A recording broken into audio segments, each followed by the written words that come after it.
Magandang araw sa lahat. The Fraternal or the Robigels, Limbas Law Corner is back to end their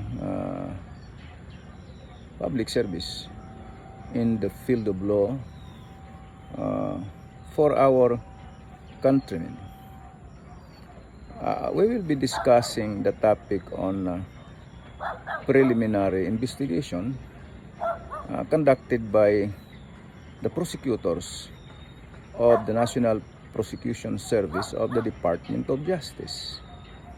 You will note that in criminal cases where the imposable penalty is imprisonment of at least 4 years, 2 months, and 1 day, it requires a preliminary investigation before the prosecutor before a criminal information can be filed in court.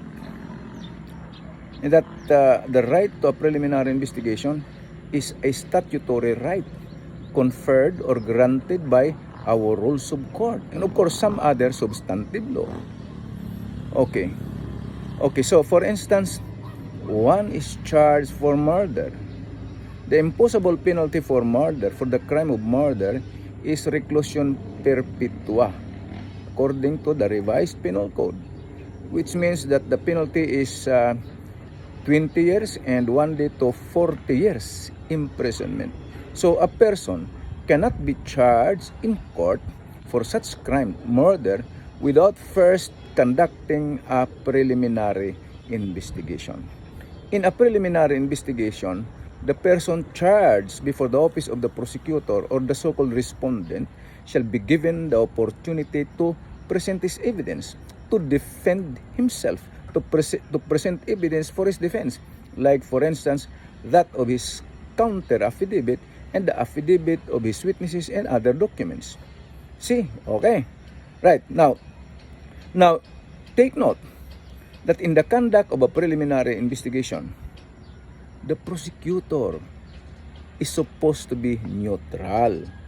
The prosecutor shall be impartial according to the Supreme Court. Ano yung ibig sabihin ng neutral or impartial? Wala siyang kinakampihan.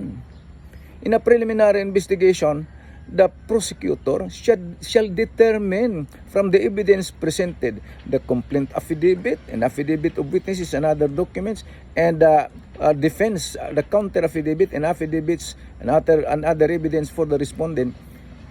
The prosecutor will study those documents submitted to determine whether or not the crime charge of murder was committed. Was the crime of murder really committed? And if the answer is yes, who committed it? Is the respondent the one who committed the crime? Is there probable cause against the respondent to be charged in court? Meron ba? Well, in the determination of whether or not a crime has been committed and whether or not the respondent has committed it, there is probable cause to charge him in court. I repeat that the prosecutor conducting the investigation shall be impartial or neutral, just like the judge. Right? Wala siyang kinakampihan. Kaya pag ang piskal sinasabi, halimbawa sinabi ng city or provincial prosecutor or the prosecutor himself sinasabi, nako, wala, kakasuhan ka namin kahit anong depensa mo. Nako, that is not allowed. Why not allowed? Because in that sense, the prosecutor is already partial.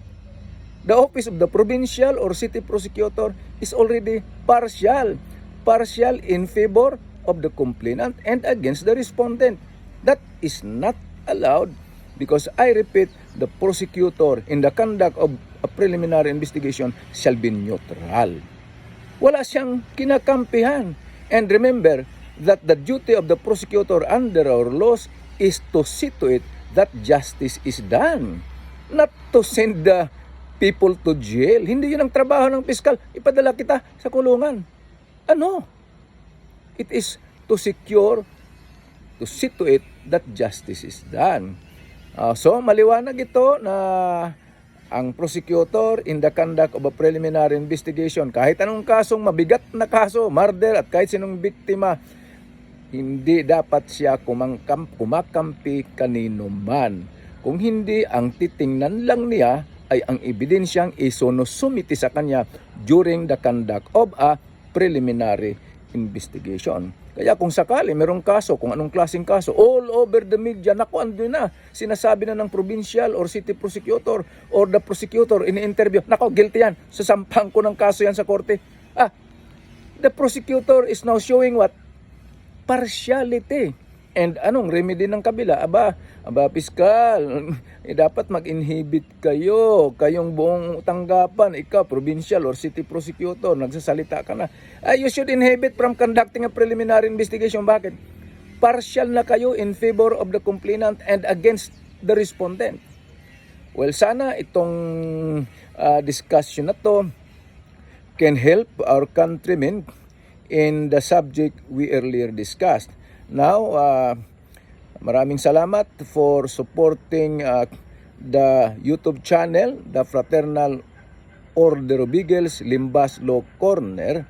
Ito ay sinadya ng different Limbas Eagles Club in Antipolo City, Rizal para makatulong sa maraming mamamayan o sa sambayan ng Pilipino. At makatulong din kayo, hindi lang sa pamamagitan ng pakikinig, kung hindi, if you will be subscribing on and sharing our discussion. Tandaan nyo, ito hindi kami magsasabi na ito sa pangalan ng ganitong tao. Hindi. Hindi rin sinasabihin, ano ang kwalifikasyon ng sasalitang ito? May kaalaman ba ito? Ay pakinggan nyo na lang kung tama o hindi. Kasi ang layunin lang ng the Fraternal Order of Eagles, Philippine Eagles sa buong bansa ay makatulong to render community or public service. Maraming salamat.